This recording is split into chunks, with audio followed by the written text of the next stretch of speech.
कि प्रश्न संख्या 9 हमारा क्या कह रहा है। कह रहा है कि एक डायग्राम मैं आपको दे रहा हूं, उस हिसाब से आप बनाइए। ठीक है, वो डायग्राम क्या है जरा ध्यान से देखना। पहले मैं डायग्राम ही बना देता हूं, फिर आपको मैं यहाँ पे बनाऊंगा ना तो आपको ज़्यादा समझ में आएगा।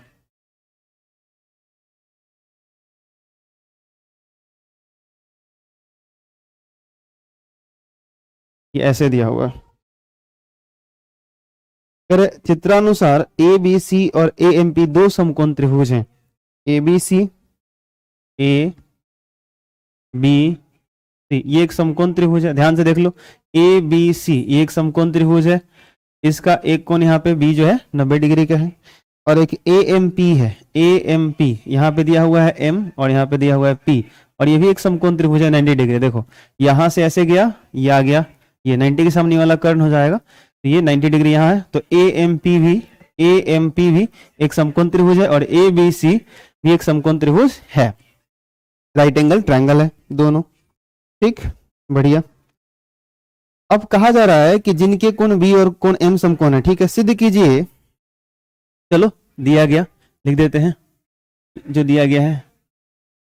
दिया गया में क्या लिखोगे कि त्रिभुज ए बी सी एवं त्रिभुज ए एम पी समकोण त्रिभुज हैं, समकोण त्रिभुज हैं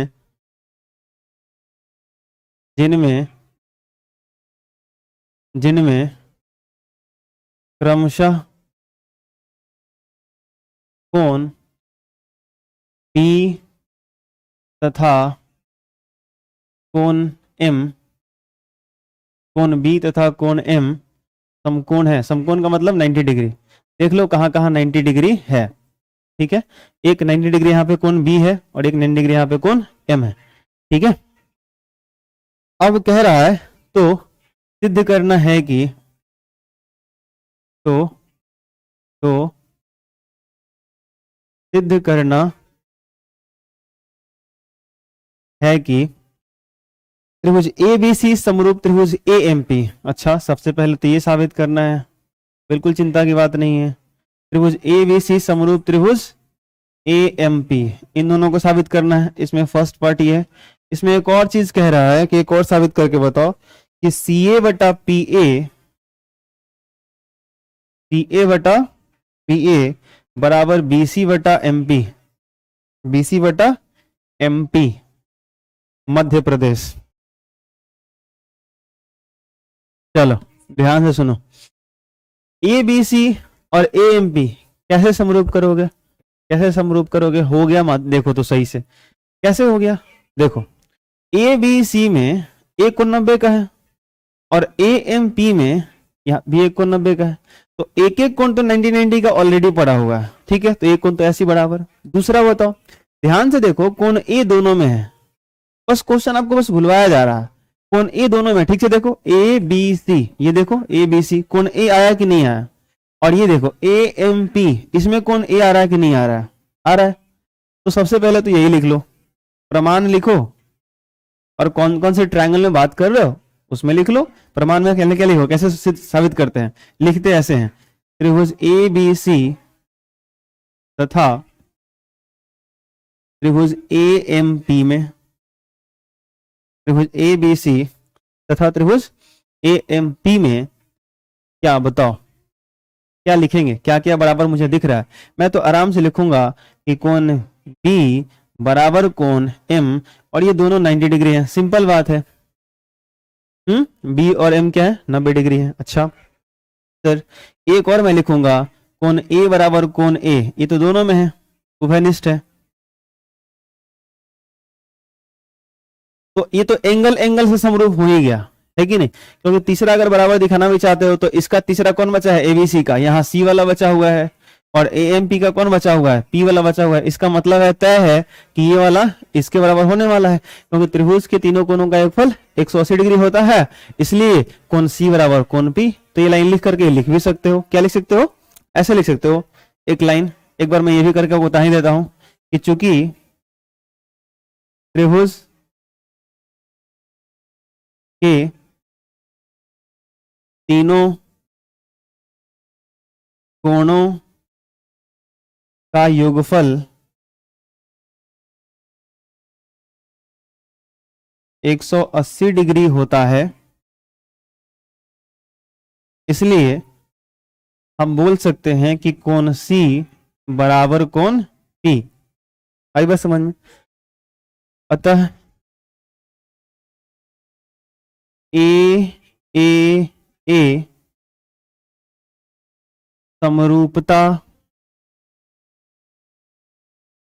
प्रमेय से त्रिभुज ABC समरूप हो जाएगा त्रिभुज AMP के। पहला तो साबित कर दिया हमने। दूसरा बच गया CA बटा PA बराबर BC बटा MP।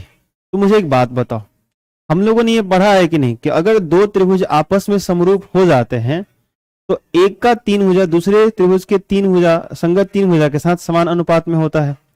तो आराम से ये देखो कि इस त्रिभुज में जो तीन भुजा हैं और इस त्रिभुज के जो तीन भुजा हैं उनके संगत भुजाओं को पकड़ो और उनको समान रेशियो में दिखा दो।